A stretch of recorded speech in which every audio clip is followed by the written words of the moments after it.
Hey everybody, welcome back. This is episode 5 of This is the Way by Mark Oxer. Today we're going to be covering chapter 5, which is titled No Lone Wolves. I think that'll be a tough one for a lot of people. Oh yeah. Yeah, like we covered last week even, where it's like the media push of making it seem desirable to be like a lone wolf with like lone wolf style superheroes or the strong man. Yeah, I think that's the big one, right? Like the strong men, they can take care of their own issues and Yeah. Yeah, I kind of wish he would have expanded on kind of like the second line in the chapter, because he left it as like a one-liner where he's just like, lone wolves don't last. And I don't know, I felt like he could have maybe expanded on a couple of points. I think he could have given some examples at least. Yeah, so I went through and I made some examples. Okay. So what I put is, God didn't create us to be alone. And then I referenced Genesis chapter 2, verse 18, where it says, and the Lord God said, it's not good that man should be alone. I will make him a helper comparable to him. So that was one example. The other example that I have was, if they fall, they have no one to pick them up. And then, which we covered a couple of weeks ago, was Ecclesiastes chapter 4, verse 9, which says, two are better than one because they have good reward for their labor. And then verse 10 is, for if they fall, one will lift up his companion, but woe to him who is alone when he falls, for he has no one to lift him up. And then another example that I had was, lone wolves cannot endure as much of it as a team. And then for this one, I put Ecclesiastes, I think it's 4 verse 12. I didn't put the chapter, it just says 12. So I'm going to assume it's in the same chapter. But it says, though one may be overpowered by another, two can withstand him, and a threefold cord is not quickly broken.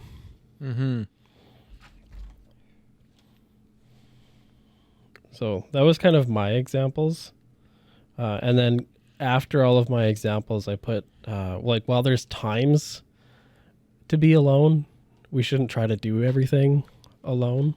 Because I think there's like a time and a place where maybe you're going through a certain season of like personal growth or reliance on God, where God might put you into like a wilderness-esque where you are alone to increase your reliance on him.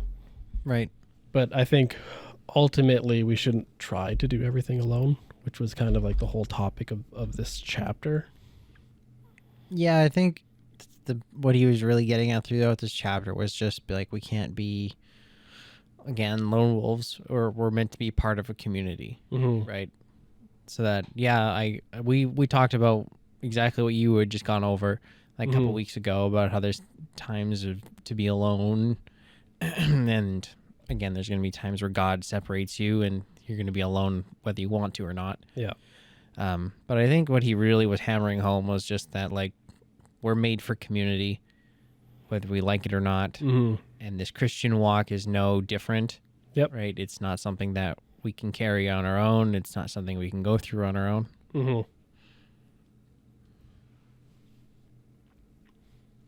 What did you think about the biblical teaching portion of the chapter when he was talking about Acts chapter 2, verses 42 to 44? Mind you, he skipped 43, but... Yeah.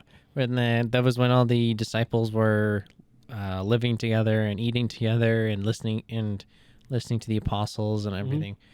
Yeah, I think that's a really good example of what Christianity was in its golden era.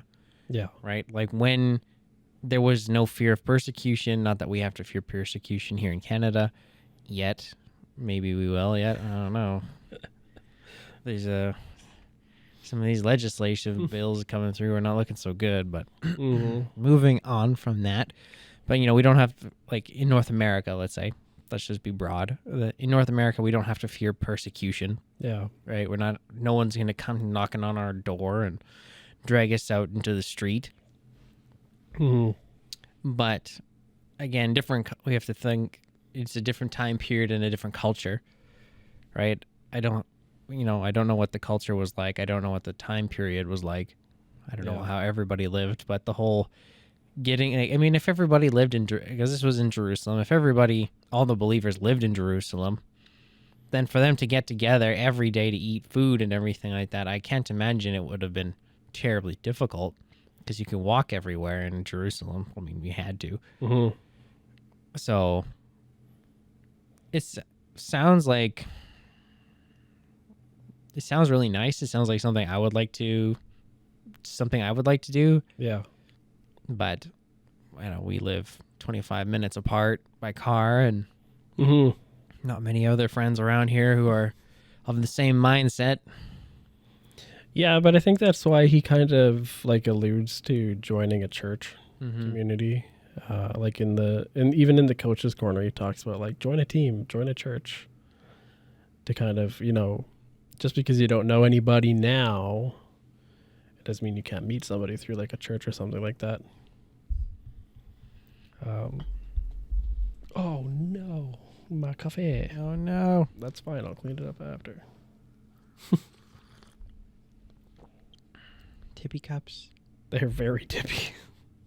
I thought you were going to bring out the white ones with some saucers or something. Nah, it's fine. Just wipe it up after. Not a big deal. I had like a thought, like it was like right here, and then I dumped my coffee, and now it's gone. But Joining the church community and being a part of a church. Yeah, That's what you were saying. yeah. Can't remember I don't know what you were going to say after that. Me neither. So I'll just carry on. But what he was talking about after Acts chapter 2, he mentions, faith flourishes in fellowship, and then basically because like Acts chapter 2 and those verses 42 and 42, like it captures that those who were baptized essentially like devoted themselves to the church, to the early church. And then I also liked how later on in the chapter he was talking about when he was talking about the body of Christ, and then he was referencing like church isn't a building that you go to, church is the community. Yeah. So like there's lots of different things that I think could be considered church, and we've talked about this numerous times before. Yeah, we have. Well, there was one quote from this book that really stood out to me. It was, and I mean, like we've talked about it already. It was just a quote that I liked, and it was, "Christian life is not a solo grind; it's a team assignment." Yeah, which is just another way of saying what you said in the beginning. Yeah, no, absolutely. Yeah, I was kind of thinking about this one because I don't know. I had a hard, like, if I'm being honest, like I had a hard time 100% agreeing with the like no lone wolves thing. Mm-hmm. But I think I was just like overthinking it as like a broad statement, as like a statement that encapsulates like everybody, like no lone wolves, period. And so that part I was kind of wrestling with. So, and I wrote out like a whole bunch of things of like, well, there's like scenarios where like maybe God doesn't want you in a group. Maybe God wants to increase your reliance on him, like I was mentioning earlier. And I was like listening to like a whole bunch of scenarios where maybe it's just like the season. Mm-hmm. But then as I kind of thought about it, I was like, well, I mean, if I had to choose on which I think would be better for like a Christian man, it would definitely be community over solo. Yeah. So I kind of like rationalized myself out of my initial partial disagreement. Mm-hmm. So that's kind of what a lot of my notes were, which is kind of funny, but yeah, I won't say I had a hard time, but I read it and I was just like, no lone wolves. I was like, do you think I've been doing pretty good by myself so far, right? Pretty good. Not great, but not terrible. Mm-hmm. But definitely I think, I mean, and again, I say for the most part, Yeah. because we've been a big part of each other's lives for the last few years, right? Mm-hmm. So, I mean, like, for the most part, I would say, like, I'm not really you're the only real community that I have right now. Yeah. Still expecting certain people to come back, but Yeah, so am I. when they time will tell. when they do come back, they'll be a part of the community again. Yeah. Yeah, because we had, like, there was 4 of us at one point. So it was kind of just like a full-on men's group at that point. It was good. Mm-hmm. Well, it lasted. Lots of good discussion that came out of it, and then that's what actually, like, what led to, hey, let's record for fun. Why not? And then nobody could make it. Yeah, then nobody could make it. Funnily enough. Funny how that works. Mm-hmm. There was another quote that he had where it says, you bring something that others need, and others will have something that you need. Yeah, I can see that. Although I think perhaps for a lot of people, they would be like, well, what do I have to bring? Yeah. Yeah, and I think my answer to that would be like, maybe you don't have immediate value, if you will. Mm-hmm. Poor choice of words, but bear with me. But as you grow closer to like a new community, there's going to be people there who, as they open up to you, are going to maybe be struggling with something that you've possibly already dealt with, and then you can provide insight. Mm-hmm. So while it may seem daunting to where a lot of people now, where self-worth is such a huge problem in today's society, they might be like, oh, well, I'm just me. Like, doesn't matter if I'm there or not. But in the reality is like, no, it matters. Like, God could be waiting for you to step out. God could be waiting for you to be like, hey, man, and then connect with somebody and open up so that maybe you're the delivery method of healing that maybe God wants to bring into that person's life. But it won't happen until you actually step out and, like, open up. So I think there's a lot of different use cases or scenarios. Yeah, for sure. But I could definitely see how it'd be daunting. Yeah, especially if you don't know what your value, if you don't know what you bring, right? Yeah. If you don't feel like you have a gift or something to bring to the table, then it's just kind of like, oh, well, then why am I here? Yeah. You feel almost feel useless, right? Like, what's the point of my being here? I don't actually contribute. Yeah, I could see that, but I don't know. I think to that I would just say, like, get more involved. Like, if you're going to an event, are you hiding by the wayside, or are you diving in, getting involved? Yeah, I think that's fair. I've read the same note like 4 times, and I'm like, then we end up talking about something else, but it's okay. It's good conversation. Yeah, because the next thing, and it actually ties in pretty good, was he talks about like the enemy targets people who are isolated. Right. And like that's like one of his goals is to isolate you, because then he can kind of trap you in lies and deception, which kind of jumps into what the author was saying, where he says the enemy works hard to divide, to isolate, discourage believers from committing to a church family. And I think it's true, but I think it is becoming less true lately, just because there seems to be a massive revival in church communities. Yeah, I've heard about that too, where a lot of young men are going back to church and getting involved in all that. So that's good. That's good to hear. No, it's fantastic. I know I saw a post where I guess somebody pulled some analytics, and they were like, Christian content is getting billions of views, like, worldwide now. Wow. On social medias. That's big. Which is amazing. Like, God is working. That's huge. Mm-hmm. So I definitely think that it's becoming less common. Like, I think young men are kind of getting fed up with the way things are, and they're kind of realizing, like, you know what? No, like I need help. And then maybe they encounter God and realize, Jesus can help me.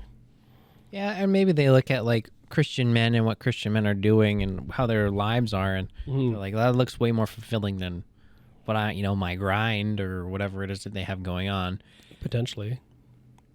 I mean, Christian men want to get married and have children and just live peaceable lives and quiet lives, right? For the most part, be involved in their community, but they don't want to be let's say extra loud. Because it's more fulfilling that way, I think. Yeah, and even the Bible, it says like live quiet lives and Mm-hmm. all that, and like that's something I always wanted to do, is just live a normal, like get married, have kids, Live and simple. just live a simple, quiet life, and Yeah. things don't have to be complicated, things don't have to be loud. Mm-hmm. No, I think those are valid points for sure. But now we're making Christian content on YouTube, and now we're being loud. Not so simple. Well, Still simple, but not a little bit louder. I wouldn't say we're being loud. We're just like, really, all we're doing is, it's basically just like an online book club. I mean, yeah, but there's an audience, right? Yeah. If this ever gets big, what's gonna happen to our quiet lives if we go out in public and people start recognizing us? I think we got a ways to go for that. I don't know. I don't know if we're gonna get to that point, but I think about it and I'm like, oh, there goes quick trips to the store and Nah, I don't going think out for this. I don't know. I don't think it'll ever get to that. But whatever. Yeah, you never. Whatever God's plan is, whatever His reasoning for having us record, I'm just along for the ride, man. Mm-hmm. I'll edit and record as many videos as He wants me to. Right. But bringing it back, he ends the chapter with Proverbs chapter 18, verse 1, which says, "A man who isolates himself seeks his own desire, and he rages against all wise judgment." And I think that basically sums up the entire chapter in one line. Yep. I think that kind of rings true about my own life for a little bit. I was going through a period of isolation and people were trying to give me advice, and it was just like, no, Not having it. your advice is invalid because I believe it's wrong. And what a hell of a period of time that was. That proverb is a true proverb. Yeah, I find a lot of the Proverbs kind of ring true when you read them. It's like certain parts jump out at you every time you read them. It's like, ow. Yeah, that one hits home. Or you see him and you're like, well, that reminds me of somebody. Yeah. I saw it was like a meme. It's like when you're reading through the book of, I think it's Proverbs, and he's like, this fool they keep mentioning sure sounds familiar. It's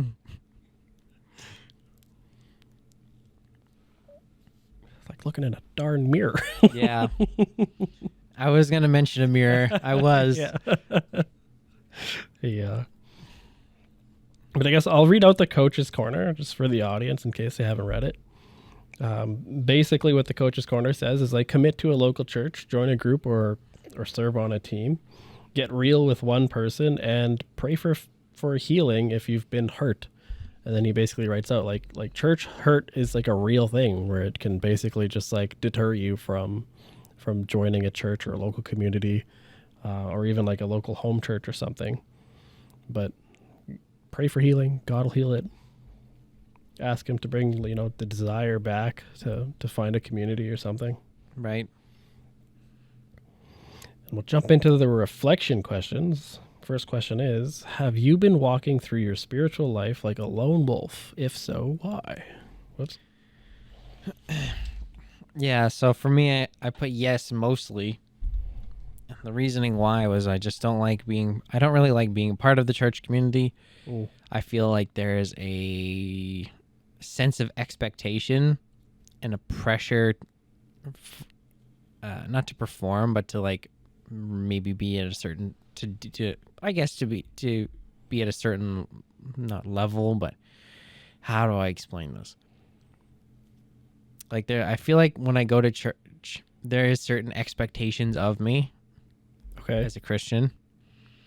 And when I look around and I see everybody, and for the most part, whenever I go to church, the people there are usually like all smiles and they're like happy to be, maybe not happy to be there, but like happy to see people and to be a part of the community. And I always feel like I'm the odd one out, and there's like an expectation to be put on a smile and be fake happy if you're not really happy. And And I listen to some people talk, and they're like, "Oh, I go out and I do this and I do this and I do this and I do this." And like, I go home. I don't. Oh man, like this makes me feel like I don't do enough. Like there's an expectation to like there's a certain. I feel like there's not a standard, but like I should be doing. Like, I get self-conscious about my own works. That's the word I'm looking Okay. for. Yeah, I feel self-conscious about my own works, and I'm just like, I'm not. These people are doing way more than I am. I'm not doing enough. It makes me feel bad about myself. So there's like, I could like compare myself to everybody around me. Okay. Interesting. I think you just need to shift your perspective then. Maybe. Because really, like, what are you going to church to do? To glorify God. Right. First and foremost. I thought you were asking me personally, what do I go to church to do? I'm like, oh, it says to go to church in the Bible or something like that, right? I don't know. Yeah, but the reason to go to church is to glorify God, right? Glorify God, draw near to Him, be around like-minded individuals who are also glorifying God, right? Yeah. Receive prayer, if like it's a good place to get introduced to people who could become close enough to offer you prayer, because most churches, they have like prayer teams. So if you don't know anybody, you can just go to the prayer team. Mm-hmm. So I don't know. I think you just need to like shift your perspective. Maybe. Like it's not a compared, like it's not a, like there's no pedestal, I guess, for like who does the most works or whatever. Yeah, like it's not a place to be comparing. Yeah. And I understand that, but like I just feel like there's a pressure to perform, Nah. to act a certain way. I don't think so. You just got to be yourself. Be open. Meet some people. Talk to people. Introduce yourself. Get involved. But lots of different ways. Okay, well, how did you answer that question? For me, have I been a spiritual lone wolf? I don't. I think the answer is like yes and no. I think I've been through seasons where absolutely been like lone wolf in it, but I mean, most of my Christian walk, like I've had a community with my family, really. It's like if I had any questions, like I had people available. So I don't think I don't think most of my walk has been lone wolf. Mm-hmm. I think only really recently, since the wife has had some roadblocks, I'll say. But other than that, no, I don't think so. Not really. I mean, if I was, I wouldn't have started the men's group, right? Yeah, I guess. We are only meeting. Well, I mean, yeah, I guess we're still meeting once a week, like any other church service. Yeah.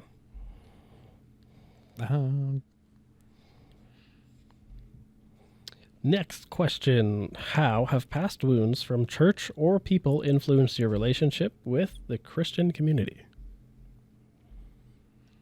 Oh, it says how. I thought it said have. Pretty sure it says how. Well, I may have read it very quickly last night before going to bed, so.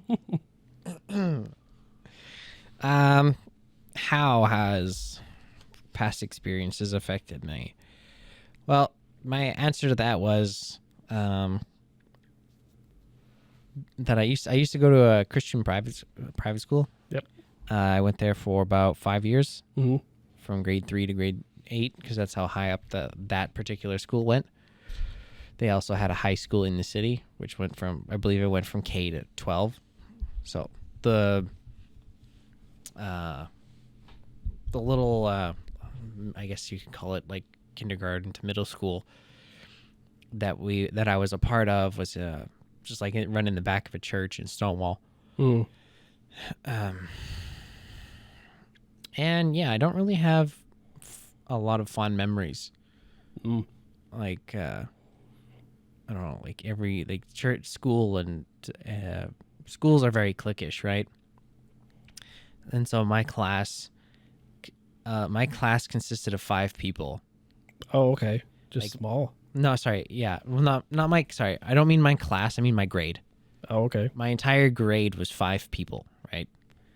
So from grade 3 to grade 8, there was only 5 of us. And so we Yeah. shared classes with other groups. Not that that's important, but Hmm. like, so yeah, I mean, like, I felt like I was kind of like forced to join a clique. Never really felt a part of the group.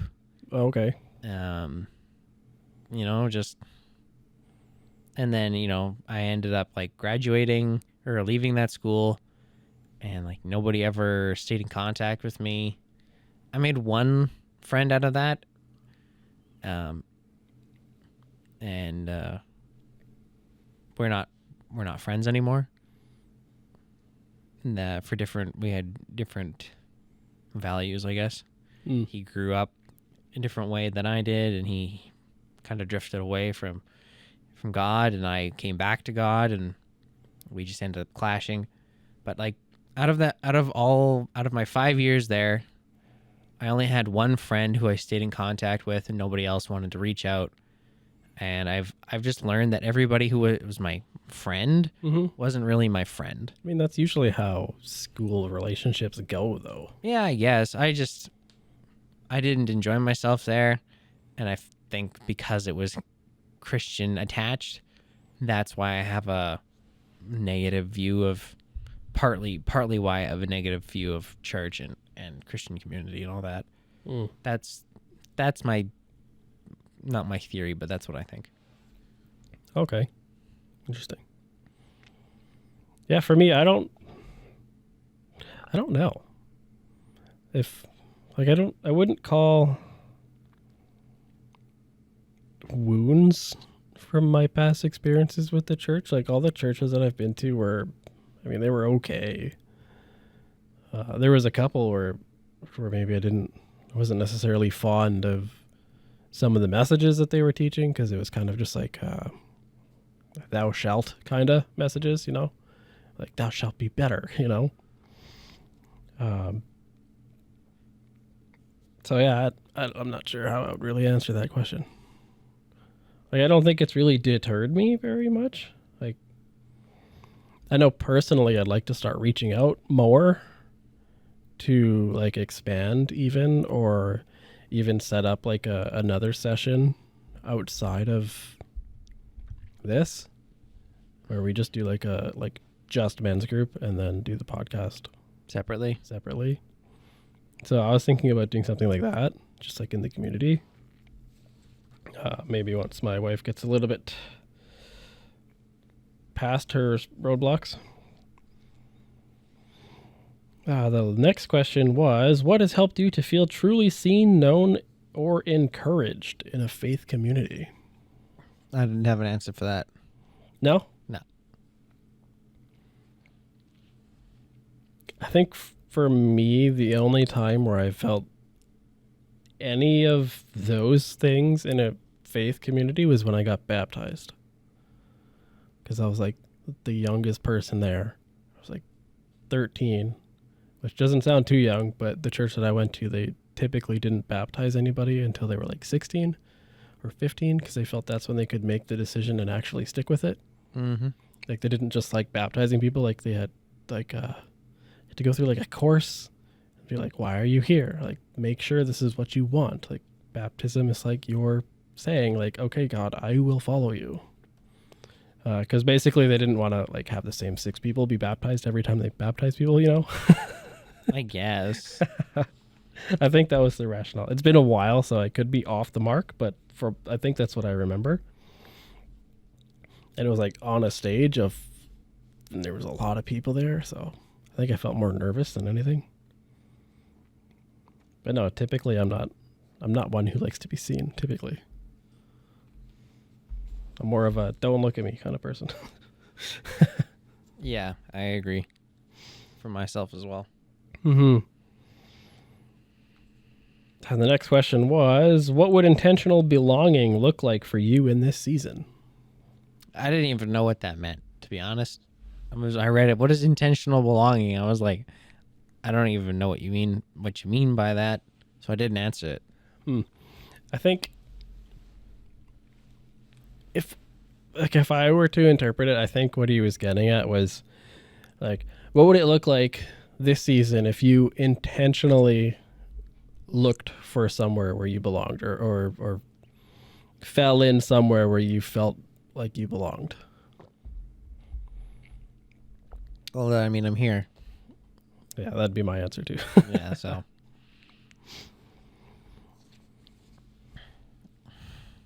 And then jump into the discussion questions. Did you do the discussion questions? Now, No? decided I will answer them on the fly. The way we've been doing it for the last couple weeks. Yeah, I mean, it's just honest answers that way. It's not premeditated. So the first question was, do you find it difficult to trust or rely on other men? On other men. Yep. Just not Christian men, just other men. It's all he wrote, but I'm going to assume, given the context of the book, he's talking about Christian men. I don't think I have trust issues with other Christian men. I know I have some friends who are a little bit unreliable, but I mean, people are busy. No, I guess my answer. No, I don't think I have trouble trusting people. I think I'm okay. I don't think I have issues trusting people, but I do have a problem with relying on people. I don't know. I'm just like, I find it's just easier to just do it myself. You know? Yeah. Or it's like, I could walk you through how to do this, or I could take the 5 seconds and just do it. I think for me, like when I think of relying on people, the first person who really comes to my mind would be my dad. But I'm getting to I'm 28, right? I'm like, I don't want to be constantly calling my dad to come help me do stuff at home. I want to be able to do things myself. Eventually I want to get to the point where I am, at least to a certain point, self-reliant. And, if I need help, it's because I need an extra pair of hands, not because I don't know how to do it. Yeah. The next question is, where have you experienced the blessing or pain of community? I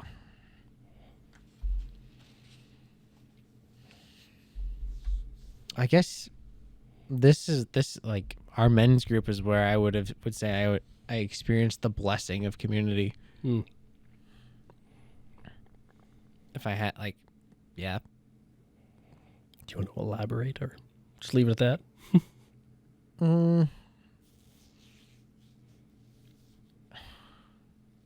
Well, the blessing. Sorry, how do I put this into words?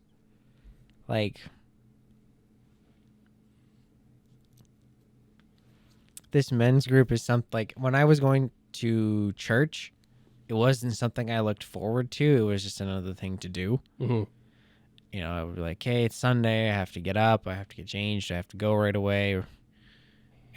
But I more or less look forward to today. Okay. Whenever we're getting together to do this, I more or less look forward to it. It's not something I dread unless it's a book, unless the book is kind of a drag. Then I do think it's, then I'm like, I don't want to do it. That's fair. But I mean, aside from the book, I do look forward to coming here and spending time with you. And so I would say that's one of the reasons why it's been a blessing.